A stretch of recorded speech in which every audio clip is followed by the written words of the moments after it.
Skilled labour shortage ಇರೋದ್ರಿಂದ ನೀವೇನಾದರೂ ಜರ್ಮನಿಗೆ ಬರಬೇಕು, ಸೊ ಇಂಗ್ಲಿಷ್ ಗೊತ್ತಿದ್ರೆ ಸಾಕು, 40 ಅವರ್ ವರ್ಕಿಂಗ್ ಅವರ್ ಕೊಡಬೇಕು.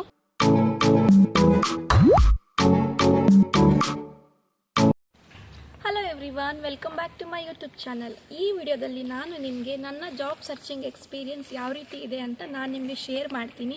ನಾನು ತುಂಬ ಕಂಪ್ನೀಸಿಗೆ ಜಾಬ್ ಅಪ್ಲೈ ಮಾಡ್ತಾ ಇದ್ದೀನಿ, ಏನಕ್ಕೆ ಜಾಬ್ ಅಪ್ಲಿಕೇಶನ್ಸ್ ಎಲ್ಲ ರಿಜೆಕ್ಟ್ ಆಗ್ತಿದೆ ಅಂತ, ಆಲ್ಸೋ ಇಲ್ಲಿನ ವರ್ಕ್ ಕಲ್ಚರ್ ಯಾವ ರೀತಿ ಇದೆ ಅಂತಲೂ ಕೂಡ ನಾನು ನಿಮಗೆ ತಿಳಿಸ್ತೀನಿ. ನಾನು ಜಾಬ್ ಸರ್ಚ್ ಮಾಡೋಕ್ಕೆ ಸ್ಟೆಪ್ಸ್ಟೋನ್, ಜಿಂಗ್ ಮತ್ತು ಲಿಂಕ್ಡ್ಇನ್ ಯೂಸ್ ಮಾಡ್ತಾ ಇದ್ದೀನಿ. ಇಷ್ಟೇ ಅಲ್ಲ, ತುಂಬಾ ಜಾಬ್ ಸರ್ಚಿಂಗ್ ಸೈಟ್ಸ್ ಇದ್ದಾವೆ, ಬಟ್ ನಾನು ಮೇಜರಾಗಿ ಈ 3 ಸೈಟ್ಸ್ ಮೇಲೆ ಫೋಕಸ್ ಮಾಡಿದ್ದೀನಿ. ಇಲ್ಲಿ ಯಾವ ಥರ ಅಂದರೆ, ಒಂದು ಪೊಸಿಷನ್ಗೆ ತುಂಬಾ ಅಪ್ಲಿಕೇಶನ್ ಬರುತ್ತೆ, ಬಟ್ ಇವರು ಪ್ರತಿಯೊಂದು ಅಪ್ಲಿಕೇಶನ್ಗೂ ರಿಪ್ಲೈ ಮಾಡೇ ಮಾಡ್ತಾರೆ. ಶಾರ್ಟ್ ಲಿಸ್ಟ್ ಆಯಿತು ಅಂದರೆ ನಿಮಗೆ ಕಾಲ್ ಬರುತ್ತೆ, ನೆಕ್ಸ್ಟ್ ಇಂಟರ್ವ್ಯೂ ಯಾವಾಗ ಶೆಡ್ಯೂಲ್ ಮಾಡಬೇಕು ಅಂತ ನಿಮಗೆ ಕೇಳಲಿಕ್ಕೆ. ಇನ್ ಕೇಸ್ ನಿಮ್ಮದು ರಿಜೆಕ್ಟ್ ಆಗಿತ್ತು ಅಂದರೆ ನಿಮಗೆ ಮೇಲ್ ಬರುತ್ತೆ, ಮೇಲಲ್ಲಿ ಬಂದುಬಿಟ್ಟು ರಿಜೆಕ್ಷನ್ ರೀಸನ್ ಕೂಡ ನಿಮಗೆ ಮೆನ್ಷನ್ ಮಾಡಿರ್ತಾರೆ. ನಾನಿವಾಗ ನಂದೊಂದೆರಡು ರಿಜೆಕ್ಷನ್ ಮೇಲ್ಸ್ನ ತೋರಿಸ್ತೀನಿ, ಯಾವ ಥರ ಇರುತ್ತೆ ರಿಜೆಕ್ಷನ್ ಮೇಲ್ಸು ಅಂತ. ಆಲ್ಸೋ ಜಾಬ್ ಡಿಸ್ಕ್ರಿಪ್ಷನ್ ಕೂಡ ತೋರಿಸ್ತೀನಿ, ಯಾವ ರೀತಿ ಇರುತ್ತೆ ಇಲ್ಲಿನ ಜಾಬ್ ಡಿಸ್ಕ್ರಿಪ್ಷನ್ಸ್ ಅಂತ. ಸೊ ಇವಾಗ ನಾನು ನಿಮಗೆ ನನ್ನ ರಿಜೆಕ್ಷನ್ ಮೇಲ್ಸ್ ತೋರಿಸ್ತಾ ಇದ್ದೀನಿ. ಏನಕ್ಕೆ ರಿಜೆಕ್ಷನ್ ಆಗಿದೆ ನನ್ನ ಅಪ್ಲಿಕೇಶನ್ ಅನ್ನೋದನ್ನ ಎಷ್ಟು ಕ್ಲಿಯರಾಗಿ ಮೆನ್ಷನ್ ಮಾಡಿದ್ದಾರೆ ನೋಡಿ. ಸೊ ಸಮ್ ಮೇಲ್ಸ್ ಬಂದುಬಿಟ್ಟು ಇನ್ಫ್ಯಾಕ್ಟ್ ಜರ್ಮನಲ್ಲೇ ರಿಪ್ಲೈ ಬರುತ್ತೆ. ಆಲ್ಮೋಸ್ಟ್ ಎಲ್ಲ ಕಂಪ್ನಿದು ರಿಜೆಕ್ಷನ್ಸು ನನಗೇನು ಬರ್ತಿದೆ, ನನಗೆ ರಿಪ್ಲೈ ಬರ್ತಿರೋದು ಜರ್ಮನ್ ಲ್ಯಾಂಗ್ವೇಜ್ ಸ್ಕಿಲ್ ಇಲ್ಲ ಅಂತಲೇ. ಆ್ಯಂಡ್ ಇದ್ರ ಜೊತೆ ನಾನು ನಿಮಗೆ ಜಾಬ್ ಡಿಸ್ಕ್ರಿಪ್ಷನ್ ಕೂಡ ತೋರಿಸ್ತೀನಿ. ಮೋಸ್ಟ್ ಆಫ್ ದ ಕಂಪ್ನೀಸಲ್ಲಿ ಈವನ್ ಜಾಬ್ ಡಿಸ್ಕ್ರಿಪ್ಷನ್ನು ಕೂಡ ಜರ್ಮನ್ ಲ್ಯಾಂಗ್ವೇಜಲ್ಲೇ ಇರುತ್ತೆ. ಸೊ ನೋಡಿ, ಇಲ್ಲೂ ಕೂಡ C1 ಕೇಳಿದ್ದಾರೆ ಲ್ಯಾಂಗ್ವೇಜ್ದು. ನನಗೆ ಫಸ್ಟ್ ಜರ್ಮನಿಗೆ ಬಂದಾಗ ಅಷ್ಟು ಇಂಟ್ರೆಸ್ಟ್ ಇರಲಿಲ್ಲ ಜರ್ಮನ್ ಲ್ಯಾಂಗ್ವೇಜ್ ಕಲಿಬೇಕು ಅಂತ. ಸೊ ಇಂಗ್ಲಿಷ್ ಗೊತ್ತಿದ್ರೆ ಸಾಕು, ಆಬ್ವಿಯಸ್ಲಿ ಜಾಬ್ ಸಿಗುತ್ತೆ ಟೆಕ್ನಿಕಲ್ ಫೀಲ್ಡಲ್ಲಿ ಅಂತ ಅದೊಂದು ಮೈಂಡಲ್ಲಿ ಇತ್ತು ನನಗೆ. ಯಾವಾಗ ಈ ಥರ ರಿಜೆಕ್ಷನ್ ಮೇಲ್ಗಳು ನೋಡಿ ನೋಡಿ ನೋಡಿ ನನಗೆ ಇದಾಯಿತು, ಆವಾಗ ನನಗೆ ಸೀರಿಯಸ್ನೆಸ್ ಬಂತು, ನಾನು ಜರ್ಮನ್ ಲ್ಯಾಂಗ್ವೇಜ್ ಕಲಿಬೇಕು ಅಂತ. ಇವಾಗ A1 ಮತ್ತೆ ರೀಸ್ಟಾರ್ಟ್ ಮಾಡಿದ್ದೀನಿ. ಬಟ್ ಏನಪ್ಪಾ ಅಂತಂದ್ರೆ, ನನಗೆ ಮಾತ್ರ ತುಂಬಾ ಕಷ್ಟ ಆಗ್ತಿದೆ ಈ ಲ್ಯಾಂಗ್ವೇಜ್ ಕಲಿಯೋಕ್ಕೆ. ಸೊ ನನಗೆ ಕಷ್ಟ ಆಗ್ತಿದೆ ಅಂತ ಎಲ್ಲರಿಗೂ ಕಷ್ಟ ಆಗುತ್ತೆ ಅಂತ ನಾನು ಹೇಳ್ತಾ ಇಲ್ಲ.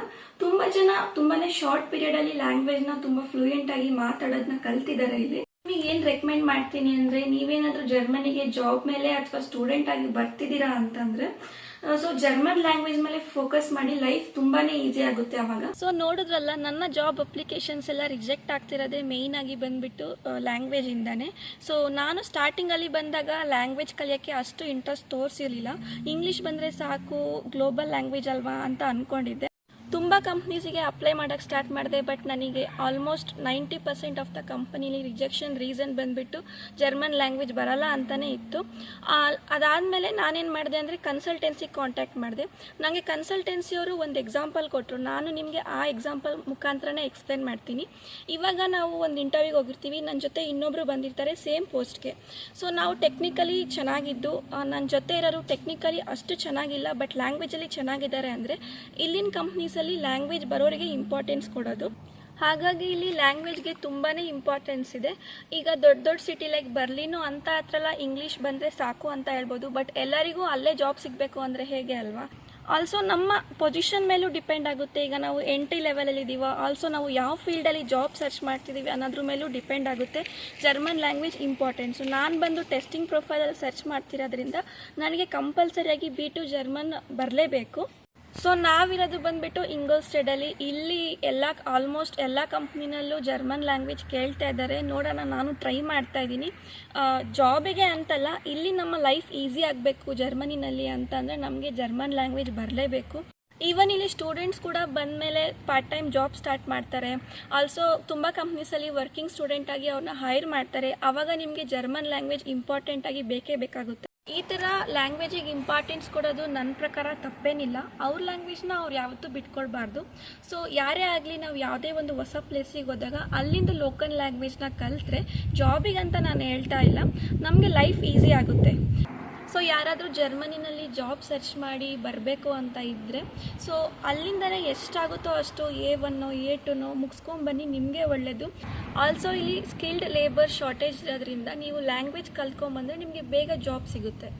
ಸೊ ಲ್ಯಾಂಗ್ವೇಜ್ ಬಗ್ಗೆ ಮಾತಾಡ್ತಿದ್ವಿ. ಲ್ಯಾಂಗ್ವೇಜ್ ಬಗ್ಗೆ ಮಾತಾಡುವಾಗ ನನಗೊಂದು ನೆನಪಾಯಿತು, Indian institute of foreign language ಅಂತ, ನಮ್ಮ ಬ್ಯಾಂಗ್ಳೂರ್ ಇನ್ಸ್ಟಿಟ್ಯೂಟ್. ಈ ಇನ್ಸ್ಟಿಟ್ಯೂಟು ಬಂದುಬಿಟ್ಟು ಸುಮಾರು 11 ಇಯರಿಂದ 15,000 ಸ್ಟೂಡೆಂಟ್ಸ್ಗೆ ಲ್ಯಾಂಗ್ವೇಜಸ್ನ ಟ್ರೈನ್ ಮಾಡಿದ್ದಾರೆ. ಸೊ ಇವರು ಆನ್ಲೈನ್ ಕ್ಲಾಸಸ್ ಕೂಡ ಪ್ರೊವೈಡ್ ಮಾಡ್ತಾರೆ, ಆಲ್ಸೋ ಫ್ರೀ ಡೆಮೋ ಕೂಡ ಕೊಡ್ತಾರೆ. ನೀವೇನಾದರೂ ಜರ್ಮನಿಗೆ ಬರಬೇಕು ಅಂತಿದ್ರೆ ಜಾಬ್ ಮೇಲೆ ಅಥವಾ ಸ್ಟೂಡೆಂಟ್ ಆಗಿ ಅಥವಾ ಆಲ್ರೆಡಿ ಜರ್ಮನಿನಲ್ಲಿ ಸ್ಟೇ ಆಗಿದ್ದು ಜರ್ಮನ್ ಲ್ಯಾಂಗ್ವೇಜ್ನ ಕಲಿಬೇಕು ಅಂತ ಇಂಟ್ರೆಸ್ಟ್ ಇತ್ತು ಅಂತಂದರೆ ನೀವು ಇವ್ರ ಹತ್ರ ಫ್ರೀ ಡೆಮೋ ತೊಗೊಂಡು ಇಷ್ಟ ಆಯಿತು ಅಂದರೆ ನೀವು ಎನ್ರೋಲ್ ಆಗ್ಬೋದು. ಇವ್ರದ್ದು ಕಾಂಟ್ಯಾಕ್ಟ್ ಡೀಟೇಲ್ಸ್ನ ನಾನು ಸ್ಕ್ರೀನ್ ಮೇಲೆ ಮತ್ತು ಕೆಳಗಡೆ ಕಮೆಂಟಲ್ಲಿ ಪಿನ್ ಮಾಡಿರ್ತೀನಿ, ಚೆಕ್ ಮಾಡಿ. ಇನ್ನು ವರ್ಕ್ ಕಲ್ಚರ್ ಬಗ್ಗೆ ಮಾತಾಡೋದಾದರೆ ಜರ್ಮನಿನಲ್ಲಿ ವರ್ಕ್ ಕಲ್ಚರ್ ತುಂಬಾ ಚೆನ್ನಾಗಿದೆ. ಇಲ್ಲಿ ಇಂಜಿನಿಯರಿಂಗ್ ಫೀಲ್ಡಲ್ಲಿ ವರ್ಕ್ ಮಾಡೋರಿಗೆ ಶಿಫ್ಟ್ ಅನ್ನೋ ಕಾನ್ಸೆಪ್ಟೇ ಇಲ್ಲ. ಮೋಸ್ಟ್ ಆಫ್ ದ ಕಂಪ್ನೀಸಲ್ಲಿ ಜನರಲ್ ಶಿಫ್ಟೇ ಇರುತ್ತೆ. ನನ್ನ ಹಸ್ಬೆಂಡಿಗೆ ಯಾವ ಥರ ಇದೆ ಅಂತಂದರೆ ಅವರು per week 40 hour working hour ಕೊಡಬೇಕು.